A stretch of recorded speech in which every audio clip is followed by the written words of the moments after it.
No? We're going to do some titration calculations. Where did we stop last time?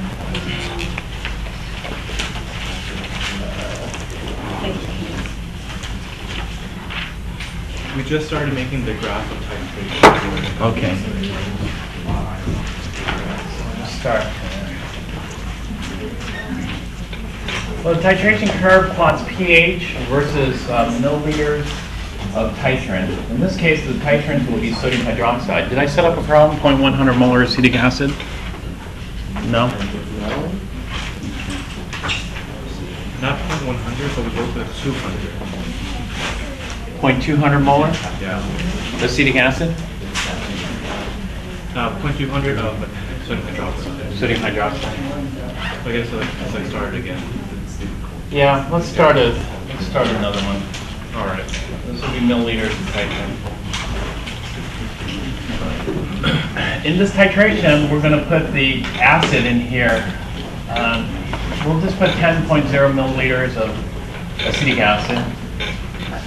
Keep 3 sig figs for calculations here. Although normally in a titration you'd have 4 sig figs. Just don't want to be carrying so many extra digits. Then we're going to titrate this with sodium hydroxide. It's going to be a 0.100 molar solution. And so we'll make the acetic acid and the sodium hydroxide the same concentration.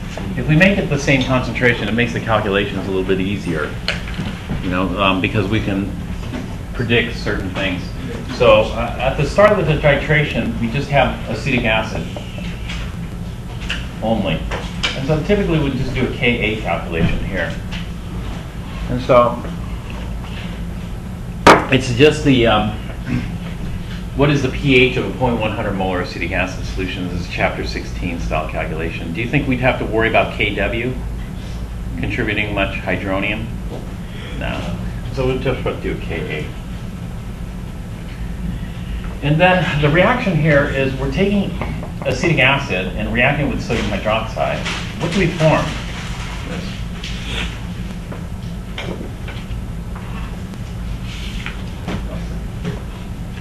Well, we're going to form sodium acetate and water.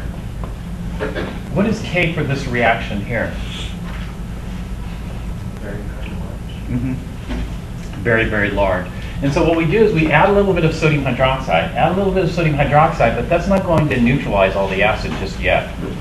And so we add a little bit of sodium hydroxide and neutralizes some of the acid. The pH goes up a little bit.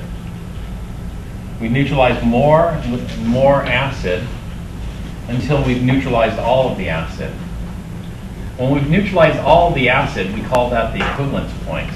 That is, there's no more acid left over, and all we have is salt and water product, sodium acetate and water.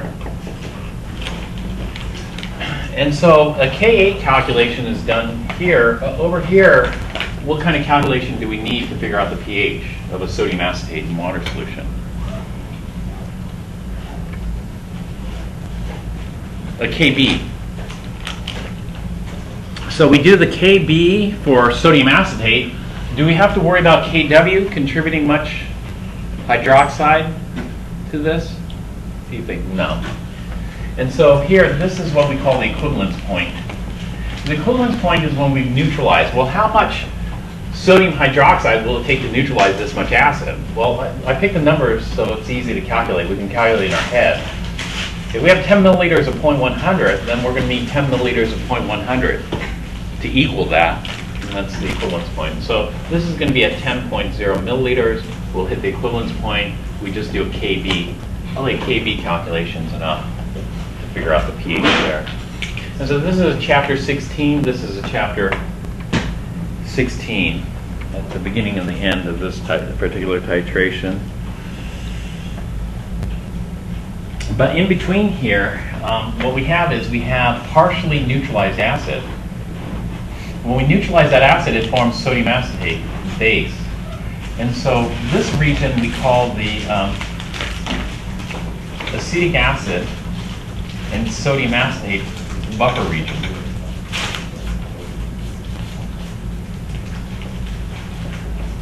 because that's going to be the product. Acetic acid and sodium acetate are the product of this partial neutralization.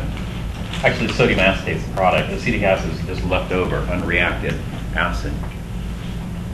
And so in this buffer region, we can use the Henderson-Hasselbalch equation, HH equation. But when you do a lot of these calculations, the calculations are actually much quicker. For example, there's shortcuts to doing this. So at 5 milliliters, we have what's called the half equivalence point. And so at 5 milliliters, at the half equivalence point, the pH is just equal to the pKa. And then at 2.5 milliliters, this is called the 1/4 equivalence point. At 2.5 milliliters, the pH is equal to the pKa minus 0.477. Is this minus 0.477 always going to be at that, or is it just for this? No, always. Always? Always. It's always going to be a constant. Yeah, we're going to see this. At 7.5 milliliters, we call that the 3/4 equivalence because we've neutralized 3/4 of our acid. 7.5 out of a total of 10 mils have been neutralized. That's one way of thinking about it. So this is a 3/4 equivalence point. And the pH at the 3/4 equivalence point is just equal to the pKa plus 0.477. At 0.909 milliliters, down here, 0.909 milliliters, we call this the 1/10th equivalence point.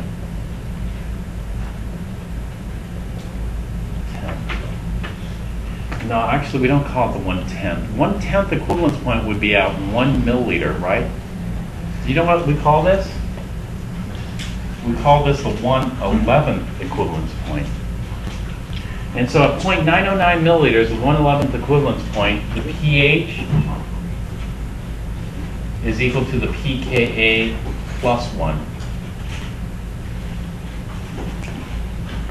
And at 909 milliliters, 9.09 milliliters, we have the 1/11th, no, not the 10/11th equivalence point, sorry, not the 1/11th. 10/11th equivalence point, the pH is equal to the pKa plus 1. And so these points are easy to get and quick. And so the 1/11th, the 1/4, the 1/2, the 3/4, and the 10/11th equivalence point. So let's do a calculation. Let's say you don't have these memorized. I know it's all mixed up here, but if you didn't have them memorized, then the half equivalence point comes at 5 milliliters. And so with 5.00 milliliters of sodium hydroxide, we'll do the full calculation here so you can see how this works. And so the first step is we're going to add 5.00 milliliters to our 10.0 milliliters solution. And so we'll get a total of 15.0 milliliters. And the sodium hydroxide new concentration is going to be a 5 to 15 dilution of 0.100 molar. So 5 to 15 dilution, did I get that right? Yeah. 5 to 15 is a 1/3 dilution, which means this will be 0.0333, so 3 molar. Then I'm going to go to the acetic acid, which is going to be a 10 to 15 dilution of 0.100 molar, which is 2/3. So this will be 0.0666 of 6 molar.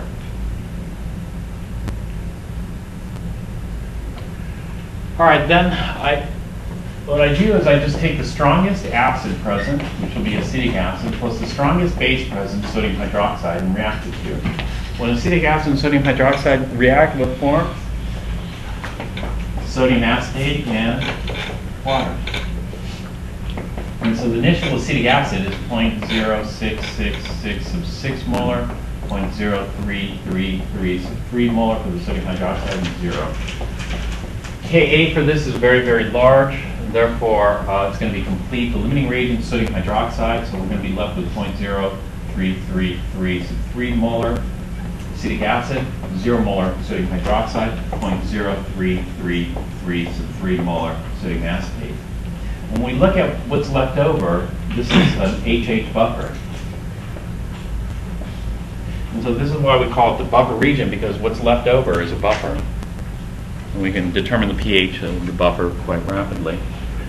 And that is the pH of this buffer is equal to the pKa plus the log of base. The sodium acetate's the base over the acid, which is equal to the pKa plus 0, which is just the pKa.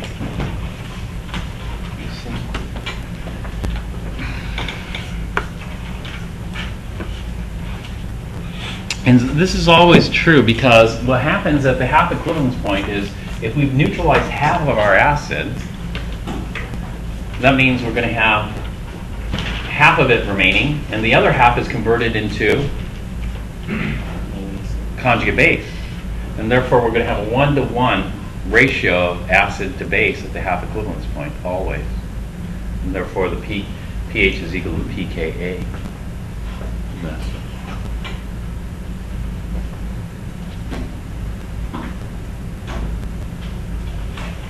At 111 and 1011, why is the pH the same? pKa plus 1, pK plus 1. It's pKa plus, so this should have been a pKa minus 1, sorry.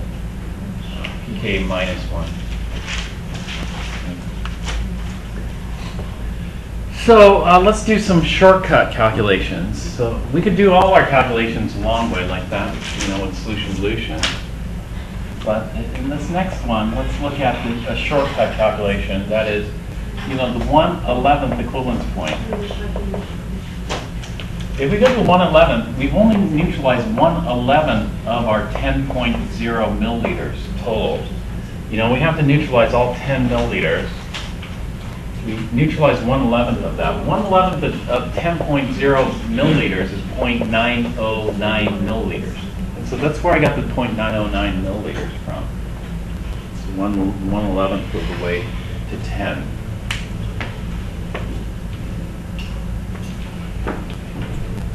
And so here's the shortcut calculation. We know that we're in the buffer region, so the pH is equal to the pKa plus the log. Now 1/11th has been neutralized, and so this 1/11th was converted into base, sodium acetate. So this is neutralized acid converted to sodium acetate. That means we still have 10/11ths acid remaining unreacted. This is unreacted acid. So if we neutralize 1/11th, we have 10/11ths remaining. So this gives us the pKa, well, the 11ths drop out, and we get the log of 1/10, which is equal to the pKa minus 1. That's how we get that.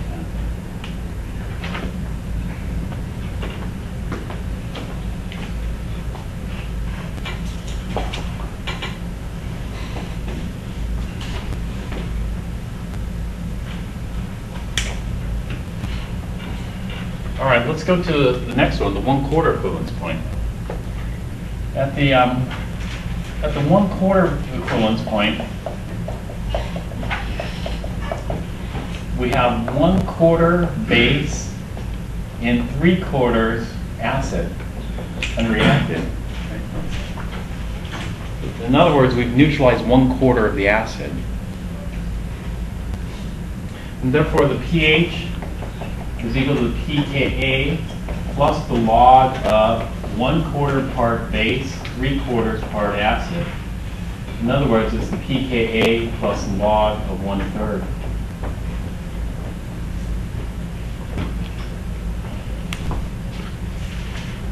The log of 1/3 is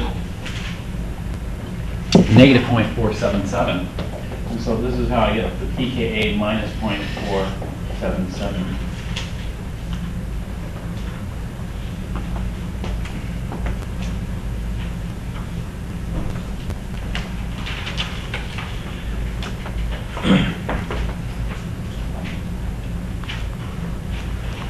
Okay, what's next? 3/4? Okay, let's look at the 3/4 equivalence point. At the 3/4 equivalence point, we get the pH is equal to pKa plus the log of, well, now I've converted 3/4 of my acid to base. That leaves 1/4 left over. And so this is the pKa plus the log of 3 over 1.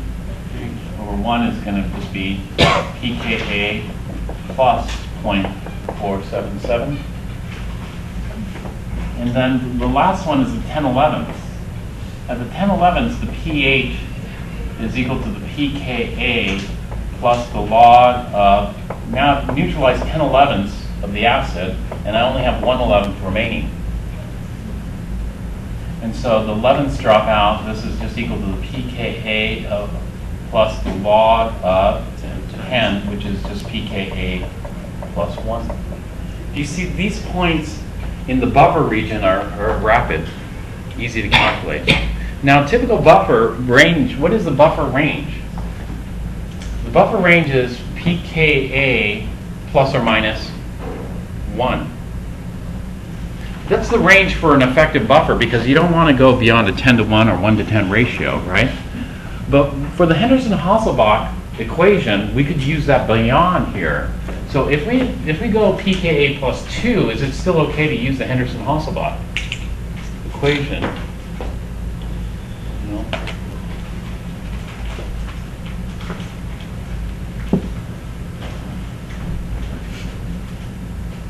Yes, the answer is yes. The only time you have to worry about not using it is just like right here, right next to here, or right next to here, we have to use ice, or right next to here. But anywhere between here and here, we're just going to use the Henderson-Hasselbalch equation. And so we're going to apply it over a much wider range than what a typical buffer ranges from.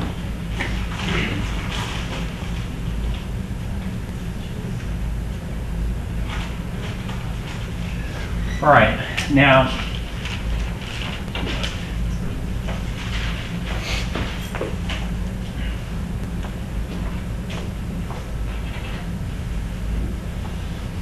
we're going to do a calculation. Let's go, 10 milliliters is how much we need to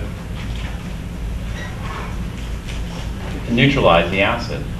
Let's go right before 10 milliliters. Let's say, how much is a drop in terms of milliliters? A drop in terms of milliliters is about 0.05 milliliters, right? And so let's go 2 drops before the equivalence point. Let's see what pH is. So 2 drops before the equivalence point would be at 9.90 milliliters of sodium hydroxide. 2 drops before the equivalence point. So 9.90 milliliters, what is the pH?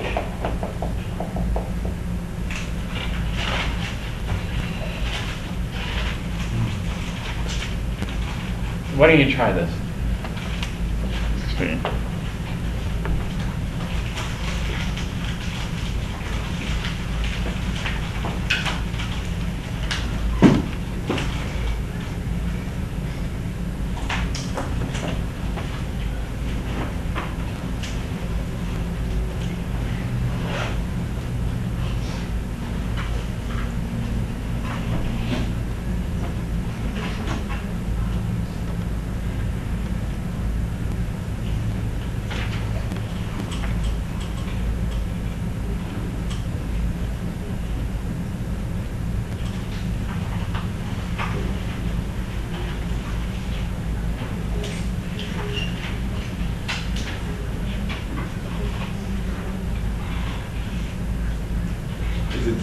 1 total concentration?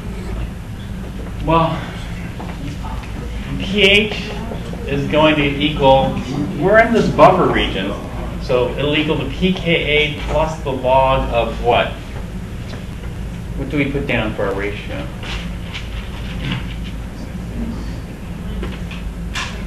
So how much acid have we neutralized?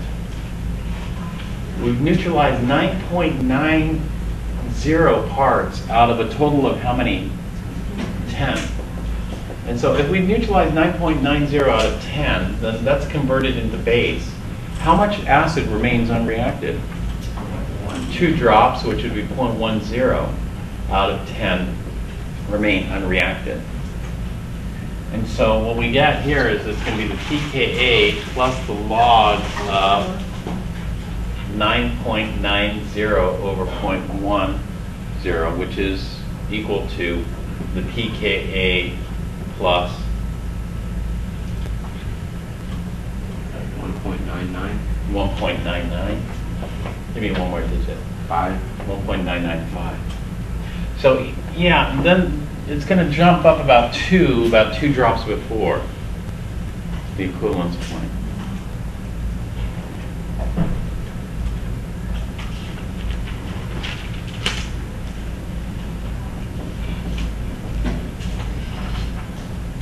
Okay, is that good? All right.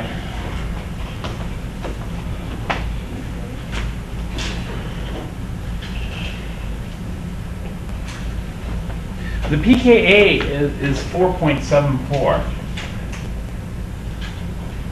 for this buffer system, 4.74. So this pH would be about 6.74. You know, but the pH here, is it going to be 7? Yeah? When we neutralize all the acid, we're just left with salt and water. So normally we think of salt as being neutral, but this is not a neutral salt. This is a basic salt. And so actually at the equivalence point here, the pH is greater than 7. But we can calculate just using a Kb. At the equivalence point, the pH is more like 8 point something. And so 699 around there, still got a ways, a little bit of ways to go until we hit the 7. Within 2 drops will be above pH 8.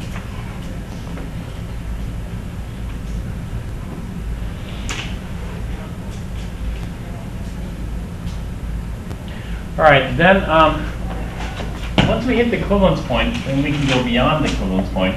If we go beyond the equivalence point, then we're going to have excess acid and weak base, or not acid, sorry, excess sodium hydroxide and sodium acetate. And so this is a strong base, weak base solution. Strong base, weak base combo. When we have a strong base, weak base combo, we look for all hydroxide contributors, starting with the biggest. The biggest hydroxide contributor will be sodium hydroxide, followed by sodium acetate, followed by water. Should we worry about water? What do you think?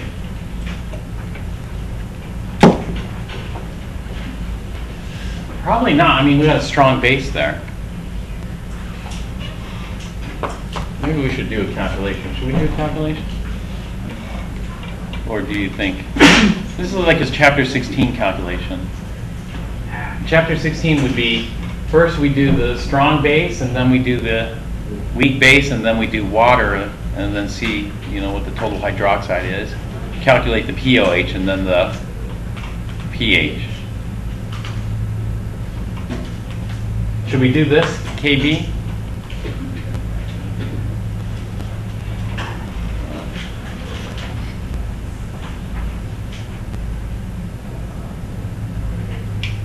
All right, we'll do some more calculations here. And so at 10 milliliters, how would you do this? Well, at 10 milliliters is more of a chapter 16, except, you know, there's an extra twist. The last part is like chapter 16. And so in this example would be 10.0 milliliters of sodium hydroxide, which would be the equivalence point. At the equivalence point, can we use this Henderson-Hasselbalch? No. No. We're no longer in the buffer region, right? We've neutralized all our acid. And so what we do is we just start over again. And so we got acetic acid, actually, we have to do solution dilution. In the buffer region, we don't have to do solution dilution here. We do a Henderson-Hasselbalch equation. But for this, we do. And so at the equivalence point, how many total milliliters will we have? We're going to have 20.0 milliliters. And so we'll take a look at the sodium hydroxide. The sodium hydroxide is a 10 to 20 dilution of 0.100 molar, 0.0500 molar. The acetic acid is the same. It's going to be 0.0500 molar. Therefore, we can just go ahead and start the strongest acid plus the strongest base. Sodium acetate plus sodium hydroxide is going to yield sodium acetate plus water, liquid. And so initial, 0.0500, 0.0500, 0. Change is going to be complete, and so the equilibrium, we've got 0 molar, 0 molar. So we've completely neutralized it, and we're left with salt and water, 0.0500 molar. But you know, the concentration is not 0.100 molar, it's 0.0500 molar because of the solution dilution.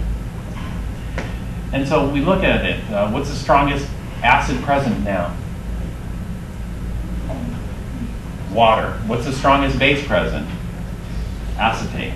And so the next reaction would be the base acetate reacting with water. This is going to produce acetic acid and hydroxide. This is Kb. Kb is equal to Kw over Ka for acetic acid, which is 1.0 times 10 to the minus 14 divided by 1.8 times 10 to the minus 5, which gives us 5.55 times 10 to the minus 10. So we have acetic acid here at 0.0500 molar. Here, water is liquid. This is 0. This is 0. So the change, we're going to lose some. So this, at equilibrium, we'll have 0.0500 minus x. We're going to gain some here, x and x.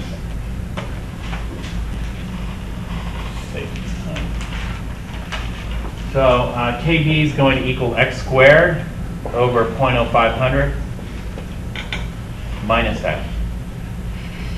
Do you think the simplifying assumption will work here? Yeah, it will work. So we'll do the SA. It's going to be x squared over 0.0500, which means x is equal to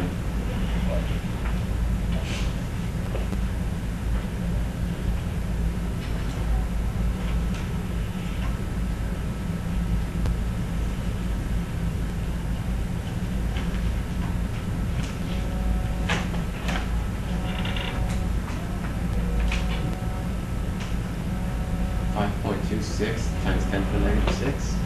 5.26 times 10 to the negative 6. All right, so the hydroxide at equilibrium is 5.26 times 10 to the negative 6 molar. If I have 5.26 times 10 to the minus 6 molar hydroxide, are you going to worry about Kw? What do you think? 10 to the minus 6 molar hydroxide. Would you worry about Kw contributing much more hydroxide? No. No, why not? Because it's such a small amount already, so. If it's such a small amount already, then hydroxide from water should be significant because no, you would have to flip that argument. You'd have to say it's such a large amount that water would be an insignificant contributor. Is it possible to do that? What's the most water can contribute for hydroxide? -7. 10 to the negative 7. Is it even going to get there? No, that's just for pure water. So it's going to be more like 10 to the minus 8, 10 to the minus 9. Is 10 to the minus 8, 10 to the minus 9 going to make much impact on that? Negligible. And so we ignore Kw. We stop here, we calculate the POH, and get the pH. I would say Kw should be a negligible contributor to this. And so what is the pH?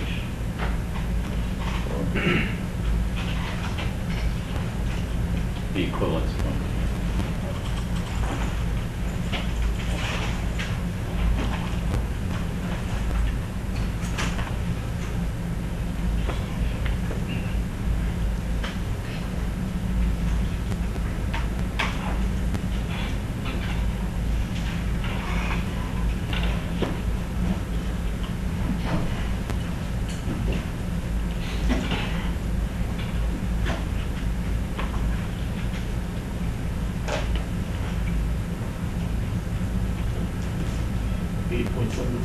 8.72. And so the pH is greater than 7. It's actually 8.72 what? 1? 8.721. That's what we call neutralizing the acid. Although, we don't form a neutral solution, but we've neutralized all the acid. Formed a basic solution here. Now, once we've neutralized all the acid, if we keep adding sodium hydroxide, what's going to happen? If we keep adding sodium hydroxide, the pH is going to go up because now we have excess sodium hydroxide, a strong base present. And so let's go 2 drops after the equivalence point. 2 drops after the equivalence point, we're at 10.1 milliliters of sodium hydroxide. And so we overshoot it by 2 drops. What will the pH be? Let's go ahead and calculate that. So at 10.1 milliliters of sodium hydroxide, we do our solution dilution, right? This is the first step. And so our new total volume would be 20.1 milliliters of total solution. That's the 10 milliliters of acid plus the 10.1 milliliters base. And that's going to dilute our sodium hydroxide. It'll be a 10.1 to 20.1 dilution of 0.100 molar. So the sodium hydroxide concentration comes out to what?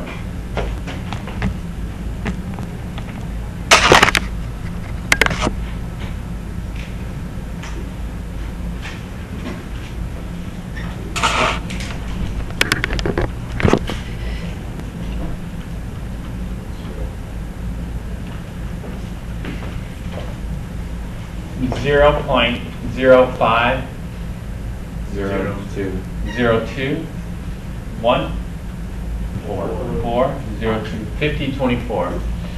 Okay, the acetic acid is going to be a 10.0 to 20.1 dilution of 0.100 molar, which gives us what?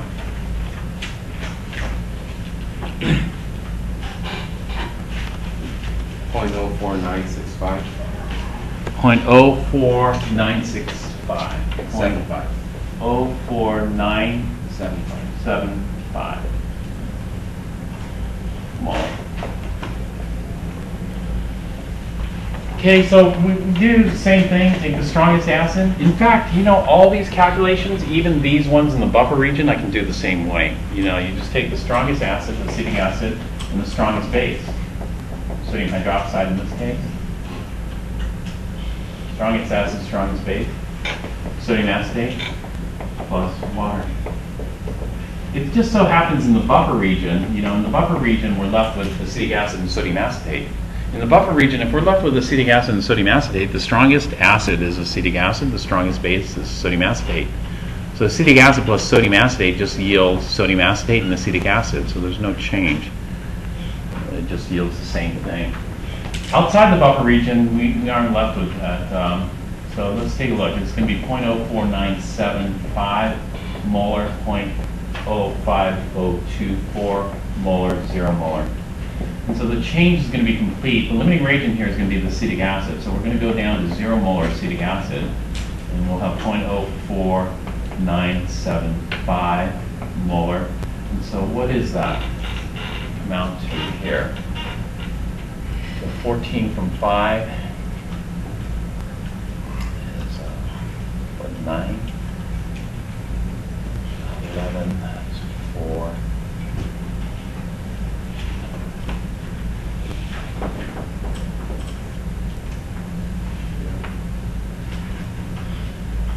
that right? Yeah. 0.0049 molar. And then the acetic acid is going to be 0.04975 molar. And so what do we have? Well, the strongest acid present now is going to be water. The strongest base present?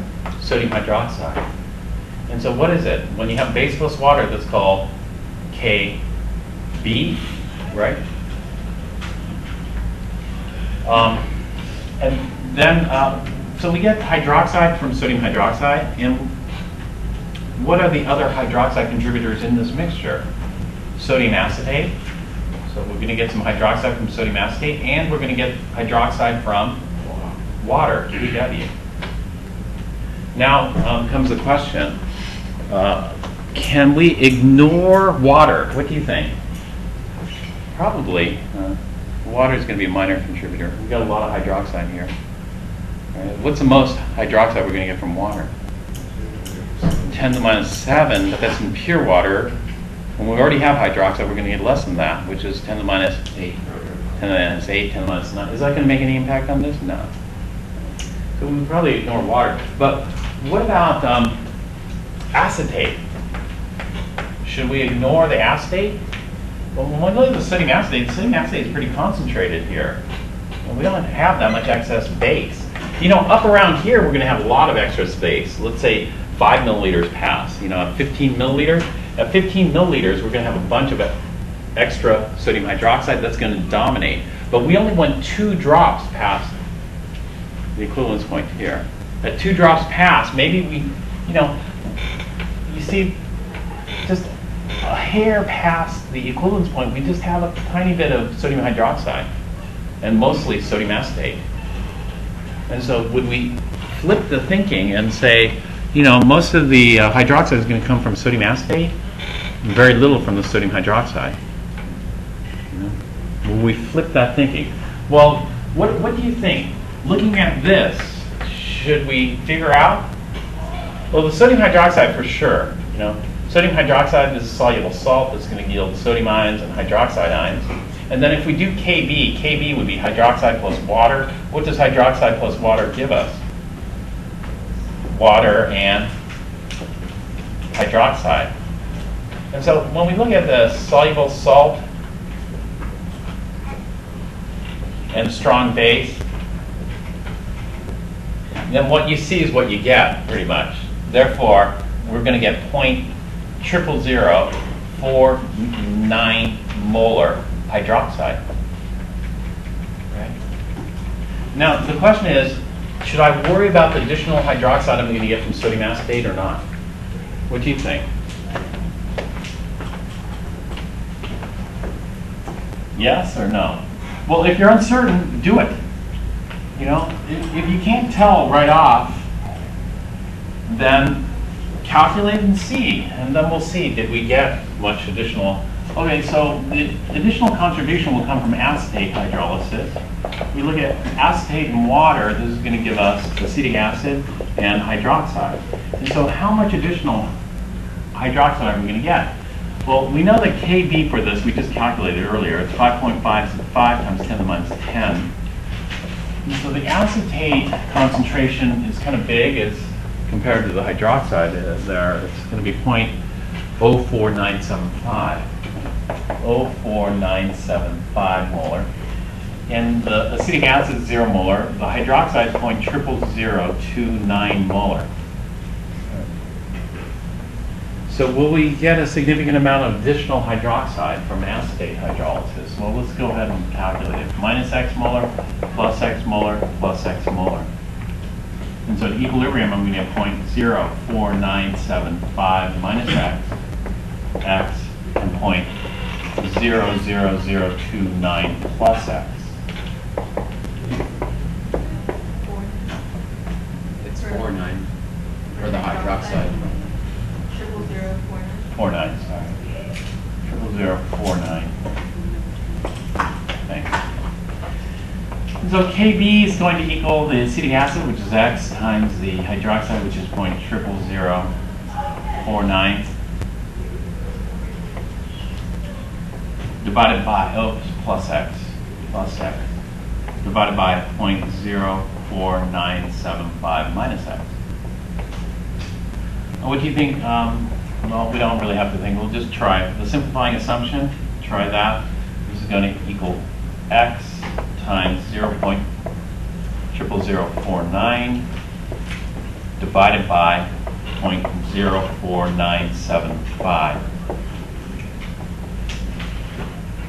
And this is equal to KB, 5.55 times 10 to the minus 10, which means that x is equal to what?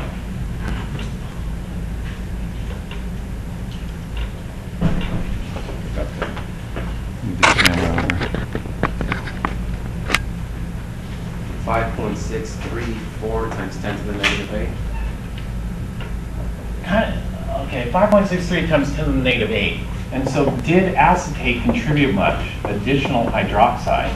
And so we went from 0.049 plus, now we need 7 zeros. 1, 2, 3, 4, 5, 6, 7 zeros, and a 5, 6. Did it contribute a significant amount? No. No.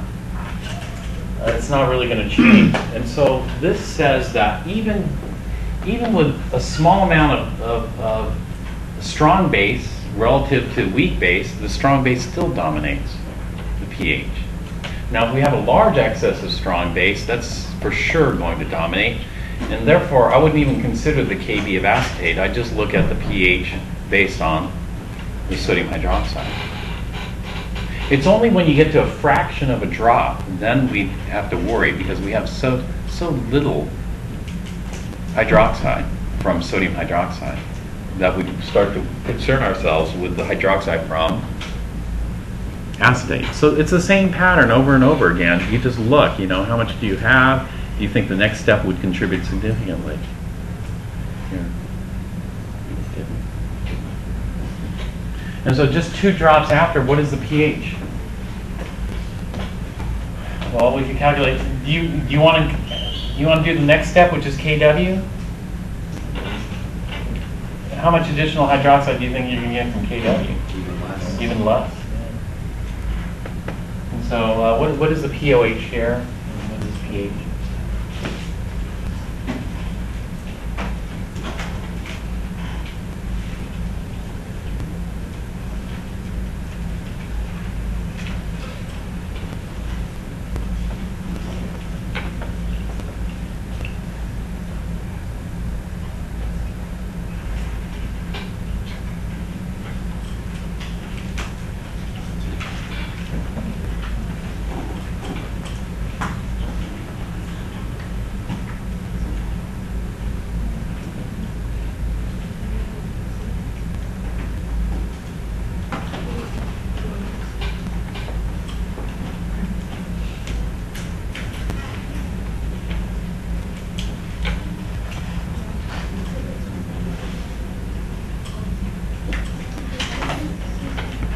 Does someone have it? 3.30? 3.30 seems, that must be the POH, right? Yeah. And so the pH would be 10.69. And so 2 drops after, the pH jumps to 10.69. 2 drops before, the pH was 699, around there. So around 7 to 11. Do you see that? About 4. Within 4 drops, the pH jumped 4 pH units, roughly. Pretty steep jump. You see that? Okay, but then the pH is going to flatten out. Do you know why it flattens out? It jumps up really high and then kind of flattens out. It's going to flatten out because what's the maximum pH we can have? Can we get to pH 14?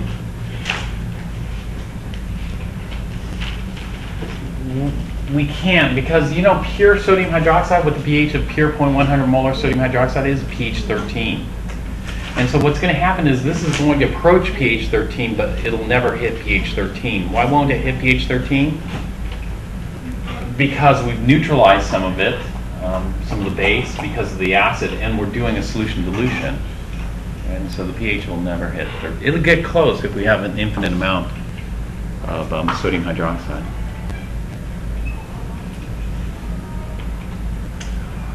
All right. Now,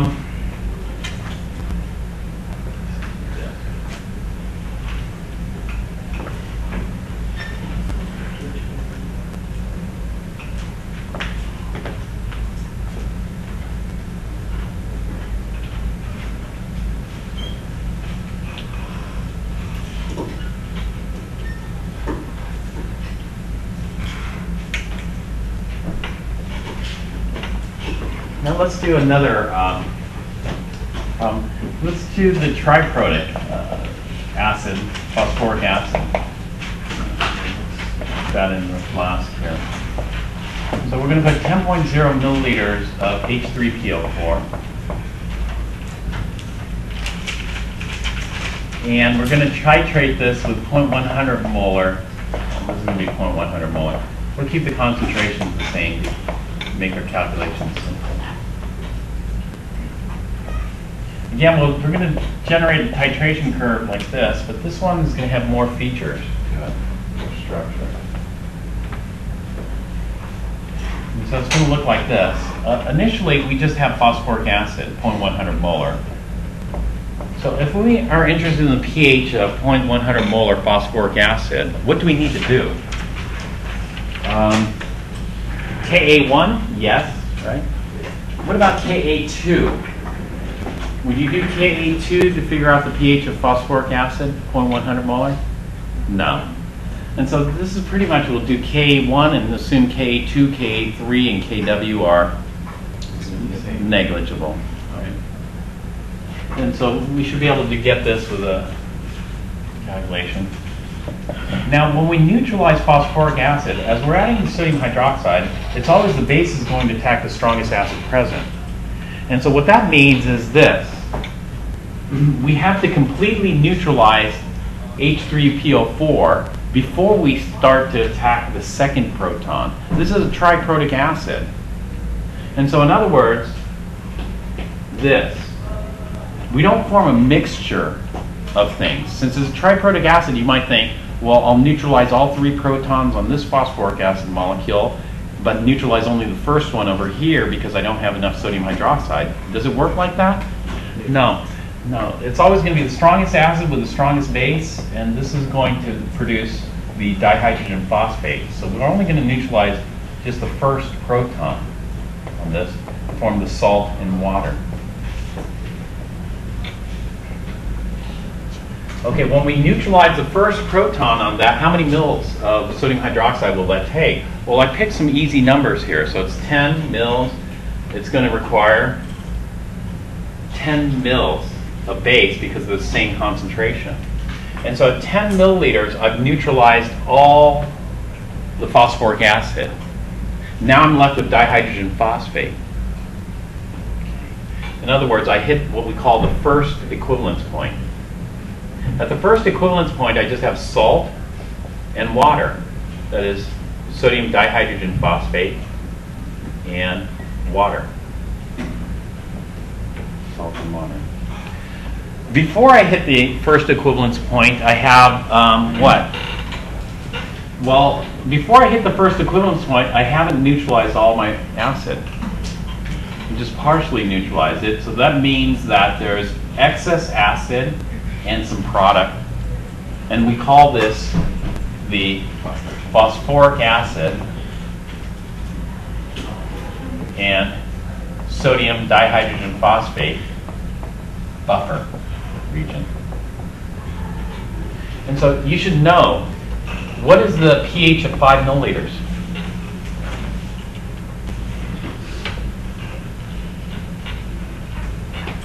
It's equal to pKa. It's equal to the pKa. So the pH of 5 milliliters is just the pKa. How about some of the other pHs?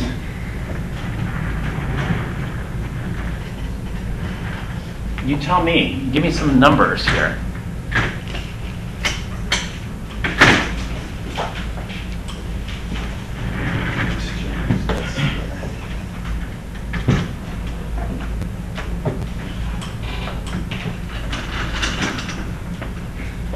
Tell me some other volumes and pHs. At 2.5, it's the pH is pKa minus 0.44477. Yeah, yeah. It's all the same as. It's all the same. Do you see it's all going to be the same? Yeah. And so we have the same thing. We have the 1/11, the 1/4, the 1/2, the 3/4, the 10/11. It's all the same. Right? The pKa here is 2.15. Therefore, the pH here is at 2.15. So we hit the first equivalence point, which is going to give us this salt, and then we go to this. Now what we're going to have is we're going to have excess base and salt. But this is not an ordinary salt. What kind of salt is this? This is an amphoteric salt. So if we have excess base and salt, it's not a Kb and a Kb. The amphoteric, which was the base before, will now switch its role to being the acid. And so here, when we have excess base, we take the strongest acid present. Now the strongest acid that's going to be present is going to be sodium dihydrogen phosphate. Now we can start neutralizing that second proton.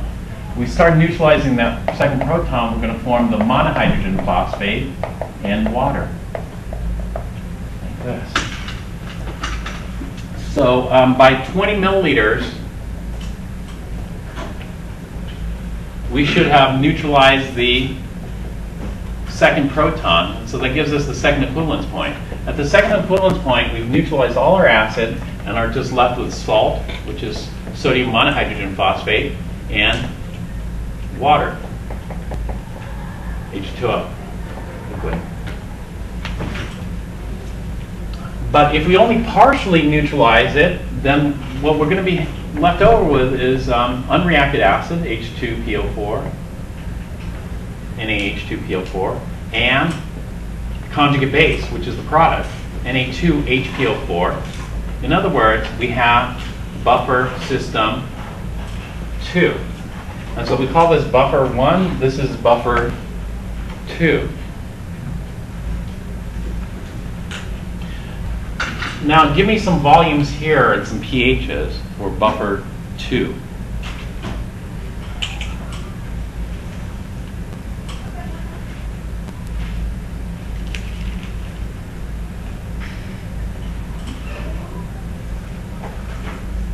At 20.909 with the pH be pKa minus 2? No.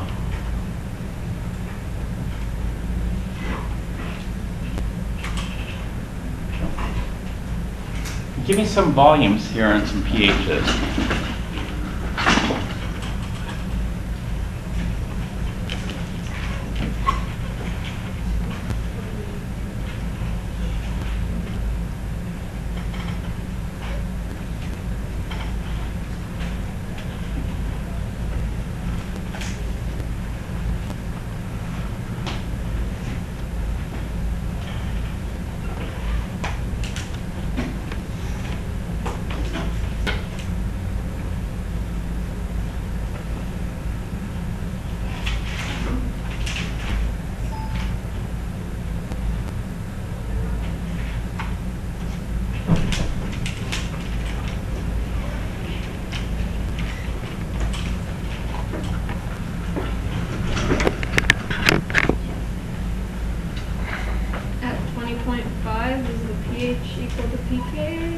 No.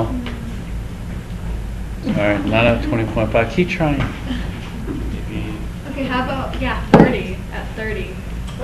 Oh, here, I'll give you a little bit more. I'll give you a couple of more minutes.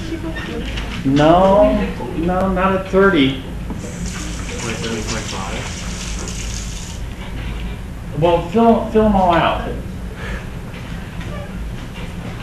Come up with the volumes and the pHs.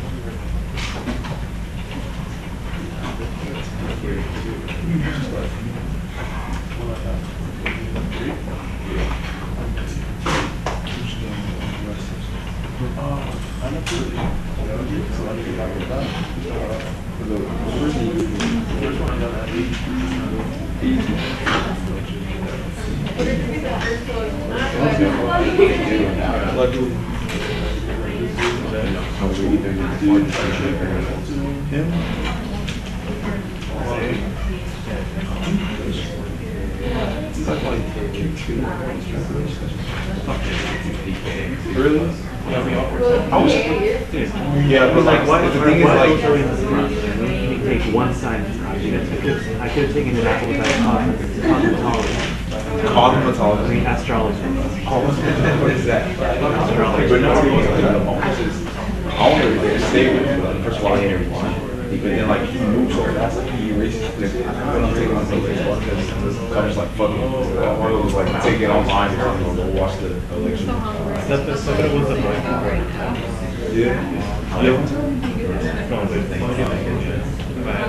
I did it for my history like 101. Get it. Remember second guess? Be like, I'm just, I'm What was they doing? I'm not interested. yeah. Doubling all these values. Like that, exactly.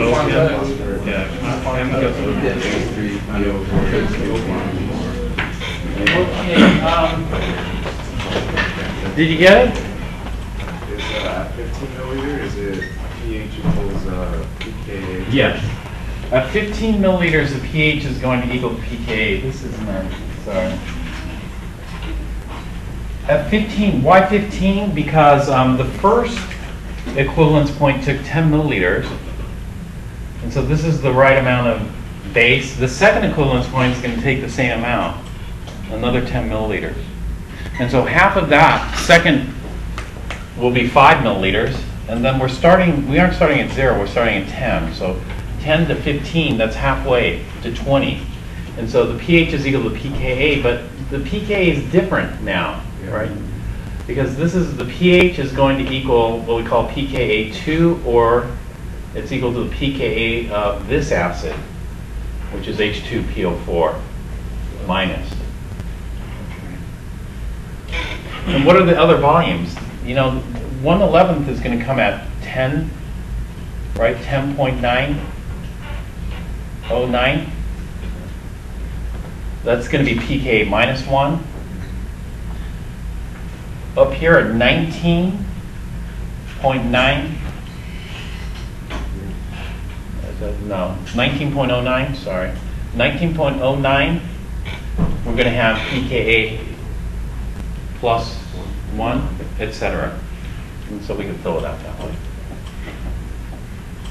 Okay, again, we're left with an amphoteric salt in this case. Amphoteric salts can act as an acid as well. And so now when we have excess base up here, we're going to have excess base plus an amphoteric. The amphoteric acts as the acid. In other words, we need to neutralize the final proton on phosphoric acid with sodium hydroxide.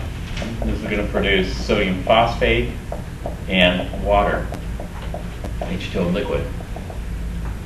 How many milliliters will it take to neutralize the final proton? Well, it's going to take another 10 milliliters here, which is going to bring us to 30 mils. And so the first equivalence is 10, the second is another 10, the third is another 10, so we just go 10, 20, 30, basically. Now, to take a look, we got here. Once we hit 30, we've neutralized, in fact, running out of room here, but we hit the third equivalence point, and we're left with salt and water. The salt is going to be sodium phosphate and H2O liquid. But if we don't completely neutralize it, then we're going to be having leftover acid with conjugate base. And so we have the sodium monohydrogen phosphate and sodium phosphate buffer.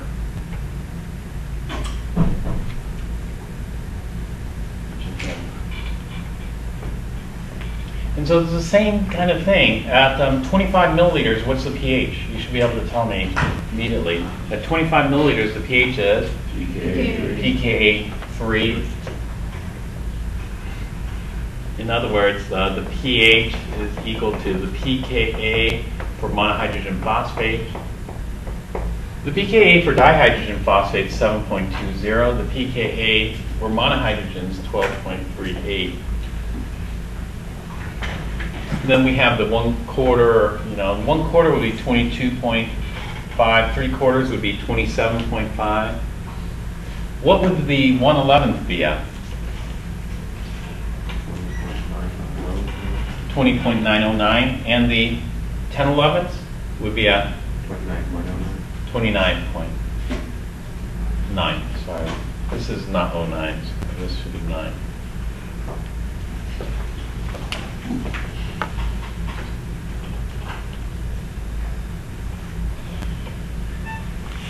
All right.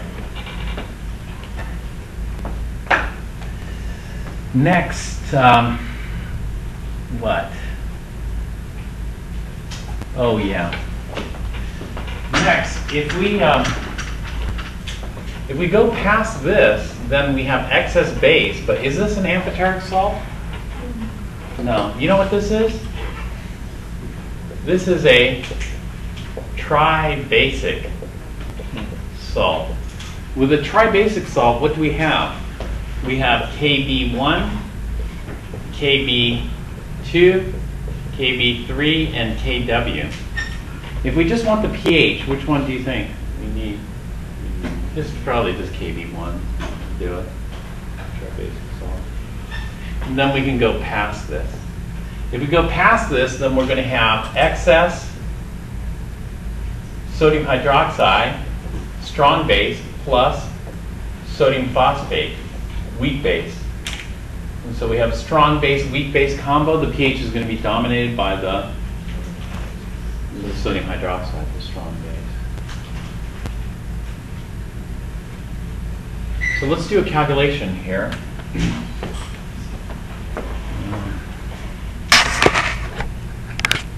think.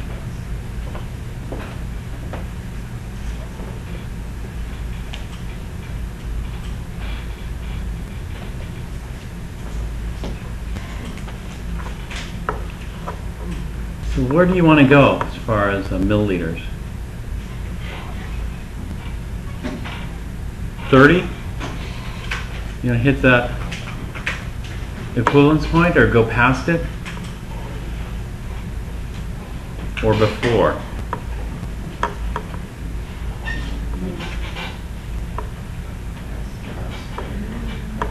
Past it? You go past it? Yeah? Let's go past it. How far past? Should we go 35? 31. 31? All right, let's go 31 then. Okay, then 31.0 milliliters of sodium hydroxide. Here.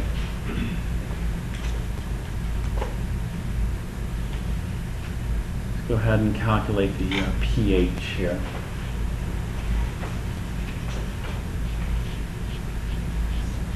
Where should I start, Awfully far into the titration. You know where I start? Let's start at the beginning. And so at the beginning, we're going to have, what? Solution dilution would be step A. And so when we look at step A, we're going to have a total of 31 plus 10 that was in there. It's going to give us 41.0 milliliters of solution. And then we just start over again. We have the sodium hydroxide, which will be a 31 to 41 dilution of 0.100. And that gives us what molarity of sodium hydroxide?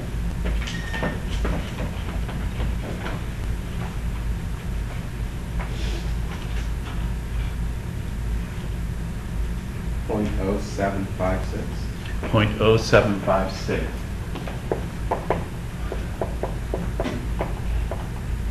Give me one more digit. 0. Okay, then we go back to the acetic acid. Molarity for acetic, this is going to be 10 to 41 dilution, 0.100. And that's going to give us a concentration of. Can we do phosphoric acid? Oh yeah, phosphoric acid. Sorry. H3PO4.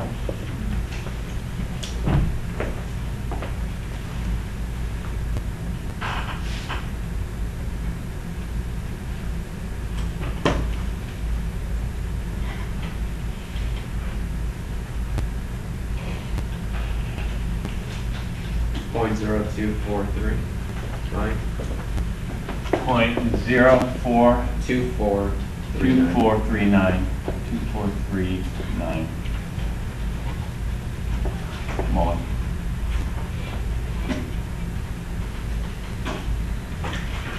All right, let's go ahead and do this. Erase some of this here.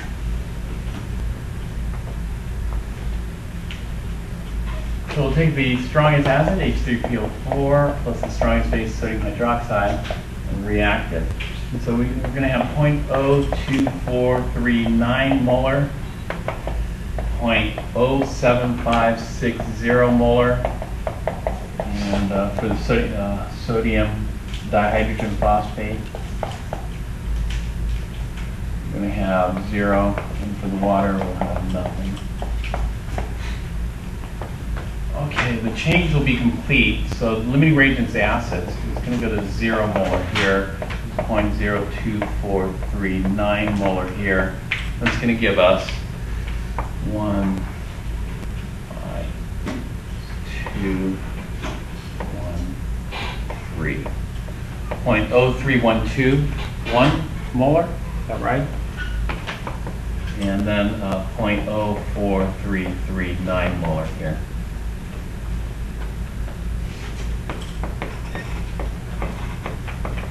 All right, now we look at what's left over. We have a strong base, sodium hydroxide, and amphoteric. Is that right? No. So what is it? It's .05121. You put 43, it's 24. Oh, 24. That's right, sorry. 2439. And it comes out to .05121. 0.05121. 0.02439. Okay, next we're going to take the strongest acid present, which is now going to be this, the dihydrogen phosphate. So we'll take the dihydrogen phosphate and the strongest base present, sodium hydroxide, react the two to get the monohydrogen phosphate plus water. Drop these concentrations down here. So this is going to be 0.02439 molar. This will be 0.05121 molar and 0 molar. Change is going to be complete. This will be 0 molar, 2439 molar. So that's going to give us 2.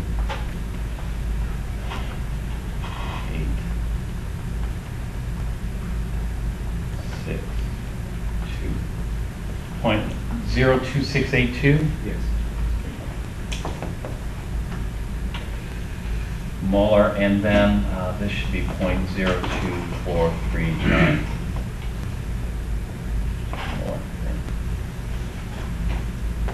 All right, so now we take the strongest acid present and react it with the strongest base.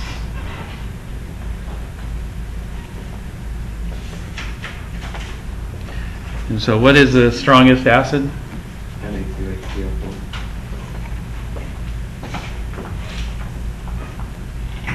The sodium monohydrogen phosphate, and the strongest base, sodium hydroxide, going to produce sodium phosphate in the water.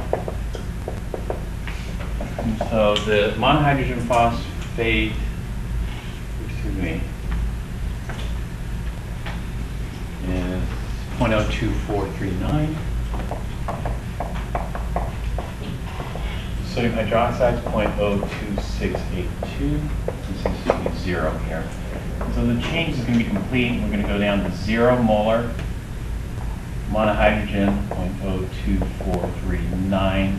This is going to be 34200. 0.00243 molar and 0.02439 molar. So now we take the strongest acid and the strongest base. What's the strongest acid present?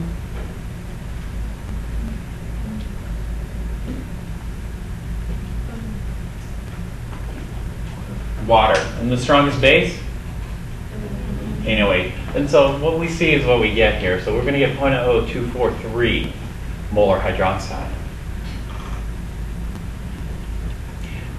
Are you going to worry about the contribution of hydroxide from KB1 from this? KB1, KB2, KB3? Should we? No.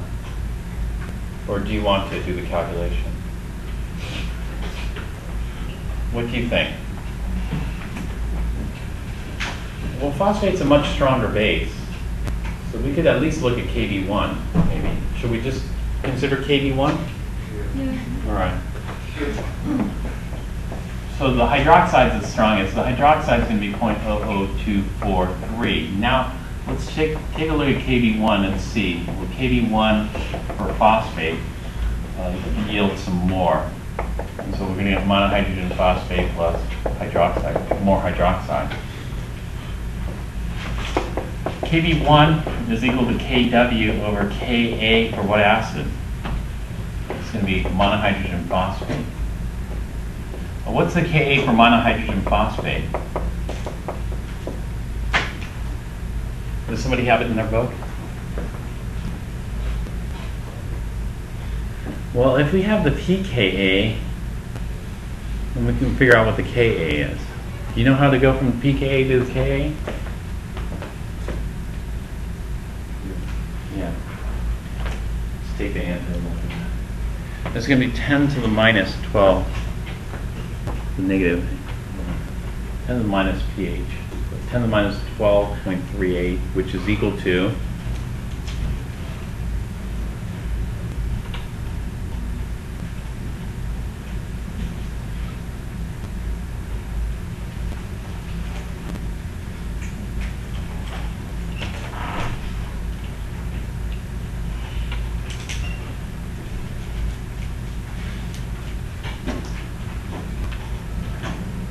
Is it 4.18 times 10 to the negative 13? okay. Sounds about right. Did other people get that? Okay, which gives us a KB1 of what? Or 4168. 4168?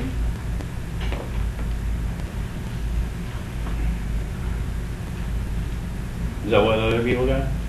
Okay. So the KB1 is what?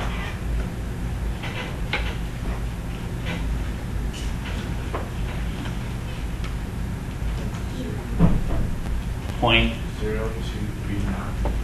0.0239.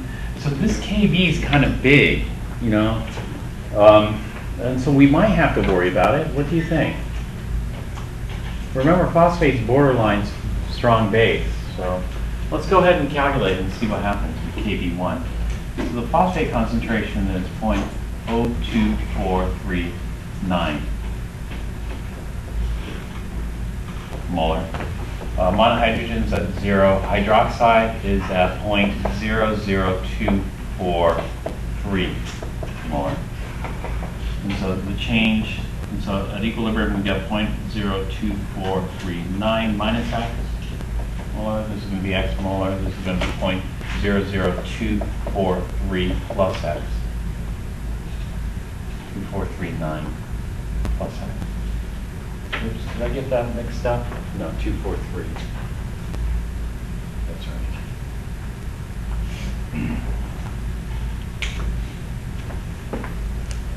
So let me erase this here.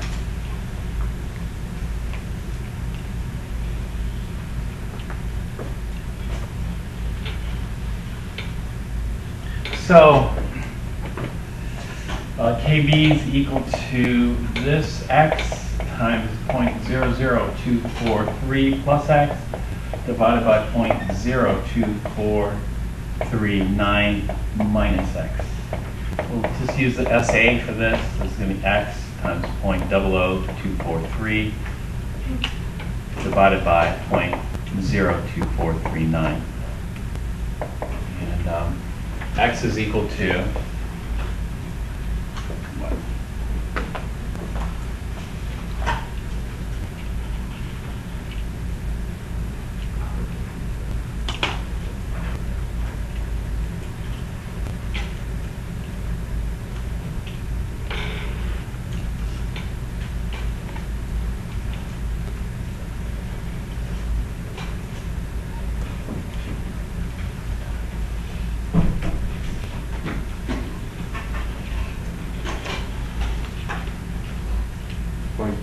.239.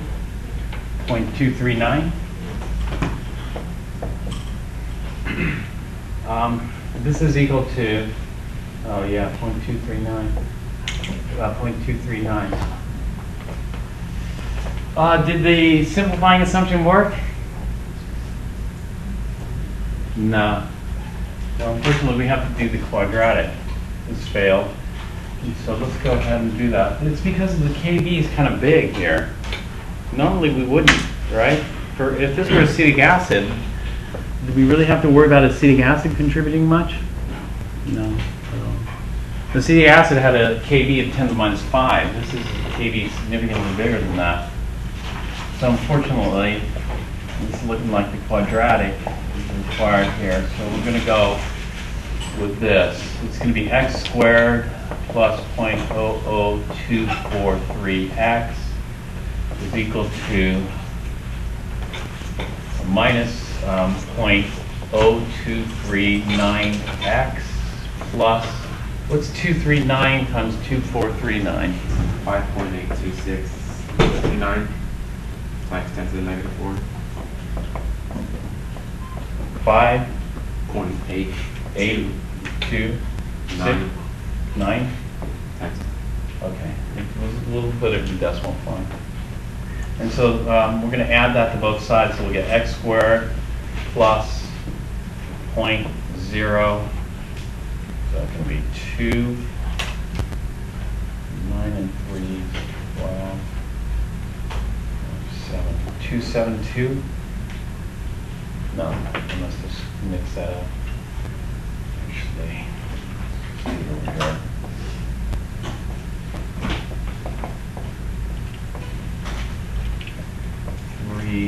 Three, 6, 2, 0. 0, 2, 6, 3, so 3 x minus 0.000589 is equal to 0. Does that look right? Yeah. All right. Does somebody have the quadratic solver?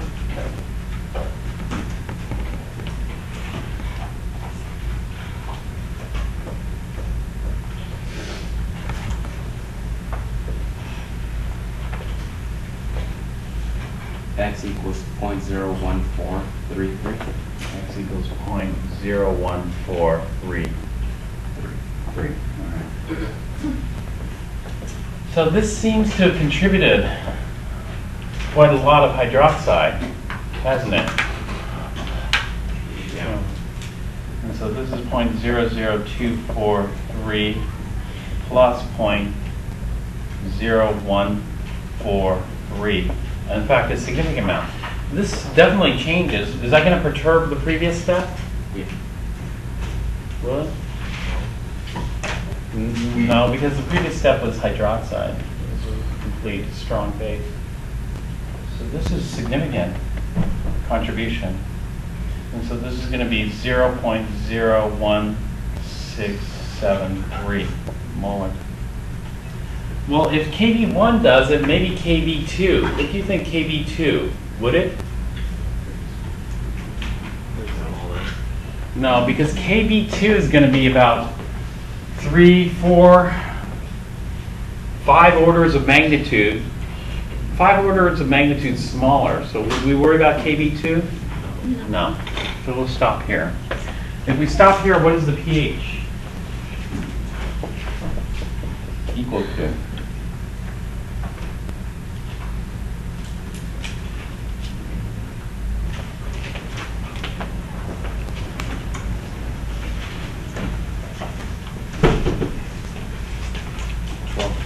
.22. 12.22.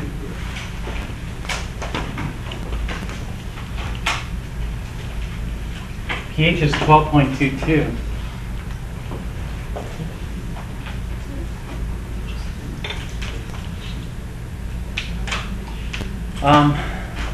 Which is a problem. Do you see the problem? Yeah. Because when we add base, the pH should go higher, strong base. But here, you know, we got a pH of 1238 here. And when we get to the third equivalence point, the pH should climb. But this pH is even higher than the pH that we just calculated. And so something's wrong. Which one do you think is wrong? Do you think the 1238 is wrong or the 1222 is wrong? The pH that we just calculated or this pH here? The pH that we just calculated is wrong?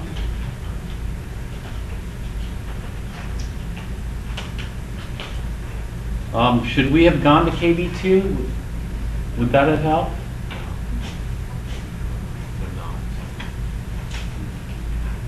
Now KB2 is 5 orders of magnitude smaller, and then we have a lot of hydroxide to begin with, so we probably aren't going to get much additional hydroxide from KB2.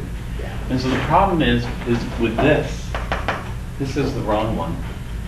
It's not the KB. I mean, it's not the pKa. The pKa is right.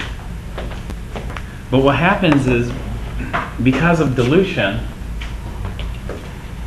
we never get there. The pH just flattens out. And so for phosphoric acid, we only see 2 equivalence points. We only see the first and the second. The third has too high of a pH. We'd have to titrate it not with 0.100 molar sodium hydroxide. We'd have to titrate it with a much higher concentration of sodium hydroxide in order to pull up the pH high enough to absorb it. And so this is solution dilution. Like HCl. HCl should have a very low pH, right? This is a strong acid. Strong acids have very low pH. But what if you have like a 10 to the minus 7 molar HCl? Are you ever going to see a low pH? No, because of it's so dilute. And so the same thing happens out here. You know, we get the solution dilution. We aren't starting with very high concentrations. The pH just can't climb high enough to absorb that. And we end up there with that. Okay, I'm out of time, so I'm going to stop here.